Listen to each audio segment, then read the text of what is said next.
Yo, what's good, bro? Dopamine Detox, how to reset your brain and better your mental health. Let's begin. So, what's a dopamine detox? A dopamine detox is when you purposely get away or throw away, all distractions such as social media to reduce your dopamine levels and reset your brain's dopamine base. Now, what is dopamine? Dopamine is basically our feel good emotion. It's what makes us, it's when we do something and that makes us feel good. For example, when we listen to a song and we really like that song a lot, our dopamine levels spike up and that makes us feel good. So, how is having your dopamine receptors fried bad? It's bad because of right now, your dopamine is probably fried. If you spend a lot of time on your phone watching meaningless, highly edited content, then your brain is fried. If you spend time watching porn and jacking off, then your dopamine is super fried. Especially if you're having degenerate casual sex and hookups with random girls that you don't have any, emotional connection or bond to. Well, how do I know that doing these things means your dopamine receptors are messed up? That's because dopamine is like a drug and it spikes when your brain gets full of these bad habits, and naturally your brain will want more and more of it. And it has shown to be more potent than hardcore drugs. There has even been studies that showing x-rays of two brains, one that is fried with dopamine and one that is addicted to weed. And surprisingly, the one addicted to weed is healthier. And sadly for us, companies are starting to abuse of this dopamine sensation to hook us onto their platforms and content.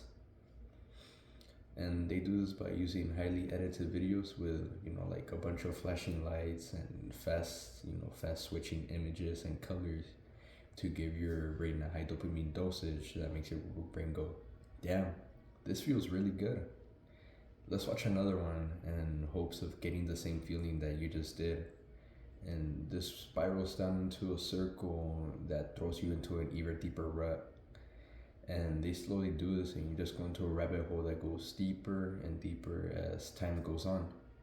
And before you know it, you're now depressed, anxious, and your dopamine is so bad that you don't even enjoy the simple things in life as going outside with your dogs. So how do we fix this dopamine problem?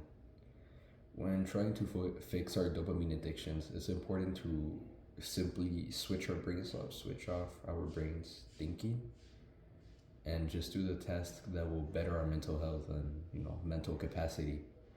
That's because our brain got us into this rut in the first place, and our brain is the one that decided to get us addicted to this highly stimulating content, especially porn.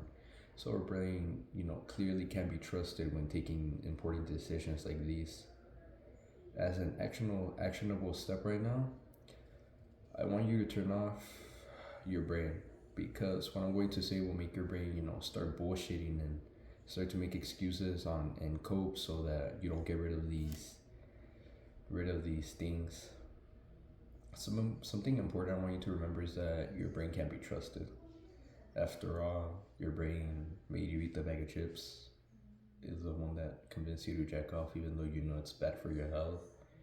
Someone that made you skip a workout when you needed to hit that workout. It made you binge shows when you knew you had things to do, things to work on, things to progress in. It made you all these bad things, so obviously your brain isn't someone we can trust. Let's move on. What I want you to do is this. Grab your phone and go to settings, search up color filter and turn on grayscale.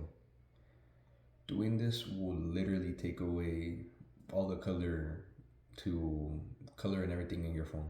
It will make your phone black and white. There's gonna be color in the apps. No matter what you use, there won't be any color. This will literally make everything more boring in your phone or more simple, since the vibrant colors can't feed your brain any dopamine. And now your brain will start to make excuses on why you should keep it on, oh, but what if they send me a picture of this and What if I have to record a video and I don't know how the lighting looks because my phone is in grayscale? Or what if I have to like color something and see what did they ask me to see? Ask me what color this is. And we have to see if they send me a notification on this and what this is and what this is and what that is and yada yada yada yada yada yada yada. Ignore your brain and let's move on. What I want you to do next is to make it so that you only turn your phone on when you click on the button. You know when you like grab your phone, like you pick it up from the desk and you just look at it and it turns on. Turn that off. Disable that. Go to settings, search up like phone or something. I don't know how to do it yet because I have an Android now. But an Apple, I'm pretty sure you just like search it up and then you go to like general settings and it shows it up somewhere there. Turn that on. By turning that on, every time you pick up your phone, and it won't automatically like blast you with 40 million notifications. You would literally have to manually click on the button and make the conscious decision that you're gonna use your phone for something instead of just accidentally picking it up to check the time, and all of a sudden you spent 1 hour watching videos. Next, I want you to turn on something called nightlight. Nightlight makes your phone screen warm and helps you fall asleep when you're using your phone late at night. For example, nightlight is like this warm light. Like your phone without nightlight looks like this, like black and white, and with nightlight, it makes the phone look warm. So I want you to turn that on. It will make like the screen warm, and it will like turn something in your brain that makes you think, oh, it's sunset. I'm gonna get like a little bit tired because like the sun is coming down. Yeah, turn that on next. And the most important step of all is to put your phone away. Just put that shit away. That's the most important step, to simply put it away. If you're going to some place that you really won't need your phone at, don't take it. For example, you're going with your parents to the movies, you don't need your phone to look at a movie. If you're going with your friends to eat and you're going to hang out with them, you don't need your phone. If you're an adult, unless you're a kid and your parents used to know where you are and call you and stuff, well then yeah, take it, but don't use it. Hang out with your friends. If you're going to take a shit, don't use it. Don't take it to the restroom because you're probably gonna jack off. And if you're going to the theaters, like I said, don't take it. Just learn to leave your phone alone. So just leave that shit be. And how do we improve our mental health from here? Now that you learn to leave your phone alone, I'm assuming, what you want to do is first make a schedule. A simple morning routine will do perfectly fine actually. For example, you wake up at 6 a.m., even at 7 a.m., you make your bed, you brush your teeth, you shower, etc., etc. When you've done this simple routine, what I want you to add to the schedule is this. When you add meditation and gratitude journaling. I know you guys have probably heard of meditation before, and meditation practice I want you to do is breathing meditation. It's when you focus on the breath, or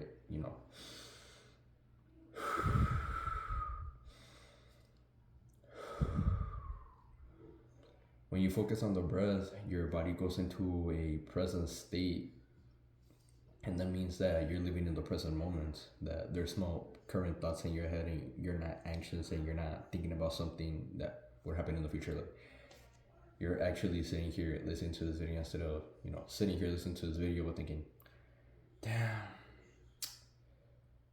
I want some wings right now. Well, listening to me like as a second thing. And that's what meditation helps you get rid of, thinking a lot. And why do you want to do this? And how does this help with your mental health?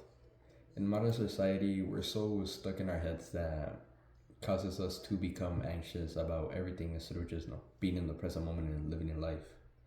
You overthink everything, so you never take action. You're too cautious in social situations, so you stutter over your words and end up making a bad first impression.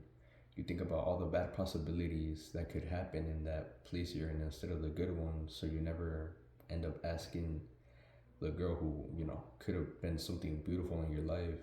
Not being in the present moment just taking action is literally ruining every good possibility that could happen in your life. Meditation will help you with that. And with gratitude journaling, as it implies in the name, Gratitude journaling is when you write something you're grateful for every day.